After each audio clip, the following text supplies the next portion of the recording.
January 6th was visceral for millions of Americans. They couldn't believe this, but for a few hundred people in the Capitol building, it was personal. They were the perceived targets that day.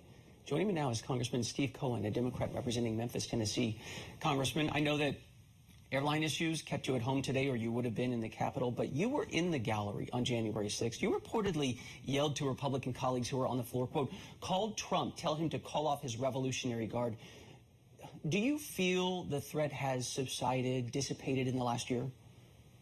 No, not at all. We've gotten lots of personal threats from right-wing folks who do not accept the election, who believe all kind of falsehoods that Trump has put out there, and they'll go wherever Trump takes them. There's just very fertile ground for his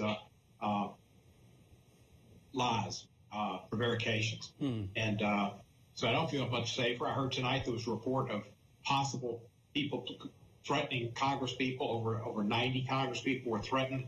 That the police, Capitol Police Intelligence discerned. So I could see another attack on the Capitol. I could see attacks on Congress people. I've been expecting it for some time. Gabby Giffords was a strange case, but I think there's going to be cases where people come up and try to do violence and terror. There was a guy arrested not more than a couple of months ago, drove up and had a standoff with him on Independence Avenue, and he had several guns, and they finally took him in. And there was another situation like that. So we've had a couple of threats on the Capitol premises. I see. Well, because as a member of Congress, much of your work is not done in the Capitol building. It's constituent work. It's getting out in the community, and you're usually staffed by 1-2 people, and you don't have this guard around you. But many rioters, Congressman, have said talk of danger is overblown. People are being dramatic. This was just one day. But you shared very personally in the chamber that day, you were thinking, where will I be buried? Yeah, it was just a strange situation. The officer who'd come up in the gallery, his hand on his gun, and they'd lock the doors, but we could hear people battering it. He said to get out our gas mask, and I recalled we had gas masks from when I was a freshman. But I looked at them not too long before and thought, we've never used these. Where are these? We've learned about them. We had no use for them. But anyway, I bent down to get my gas mask, and as I bent down, I thought, there's no reason to take me back to Memphis. They could just take me to the Congressional Cemetery. And I thought I could very easily die that day. When I got out, I got to my office. I barricaded the doors, locked the doors, didn't barricade them. I locked the doors to the outside and to the inside of my office. And I got a baseball bat that I had in my office and held it at the ready. My gosh. Which illustrates just how very real this was and scary it was. I see that the video is pausing, but I think you're back with us now. This is a more nuanced question I want to ask you, Congressman Cohen. Preserving our democracy is clearly paramount. The right to protest, to say unpopular things in a legal way, that's also core to that. You're chairman of the Civil Liberties Subcommittee in the House, so you know this better than anyone. So whether it is burning an American flag, saying the moon is made of cheese, or I hate my mayor, or what have you. Free speech is often unpopular, but it's protected. What's your thought on preserving that? Well, we certainly preserve it, and we always preserve it. This was not free speech. This was illegal conduct. This was attacks on policemen. This was attempts to enter a federal building without permission. They broke property. They caused damage to the building. They came in through windows. They broke doors down. They then took fire extinguisher and hit policemen in the head. They came up there with hockey sticks that they used to beat Officer Fanone.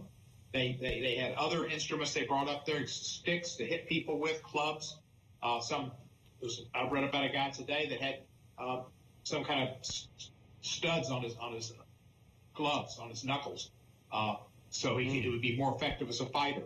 They came for action. They came to fight. They came to cause. They called assaults, batteries, damages. This was not free speech. This was not a protest. This was a riot. This was an insurrection.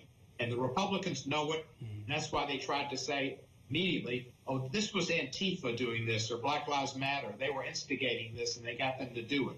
Well, once they found out that it wasn't Antifa, we've arrested 700 people, and none of them were Antifa. They were Proud Boys and Oath Keepers and whatever else. They decided to switch and say, oh, the federal government got involved. and the feds got in and stirred them up. They know it was wrong, so they looked for a scapegoat. First Antifa, then Black Lives Matter, now the federal government. It's wrong. They cannot admit it's wrong. Their supporters are terrorists and criminals. This was a disquieting day. So many of us went to bed just feeling sick. Has anything over the last year given you hope when you're on? Not really. You say that. I appreciate what you say. No. It gets me sick on occasion when I think about what happened. When I go to the Capitol, I look at the building and I think how it's been defiled. And I looked at the other day, I walked in, I just thought this building I used to look at with total reverence, and now I still have reverence, but I look at it having been defiled. And I think of what the people did to it, how disgusting it was.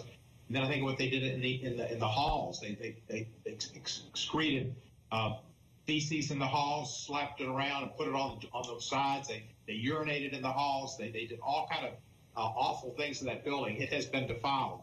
It almost brought me to tears. And I watched Andy Kim cleaning up some of the debris, and it came close to bringing me to tears too, because that building has been a structure I've revered ever since I first went in it as a high school student.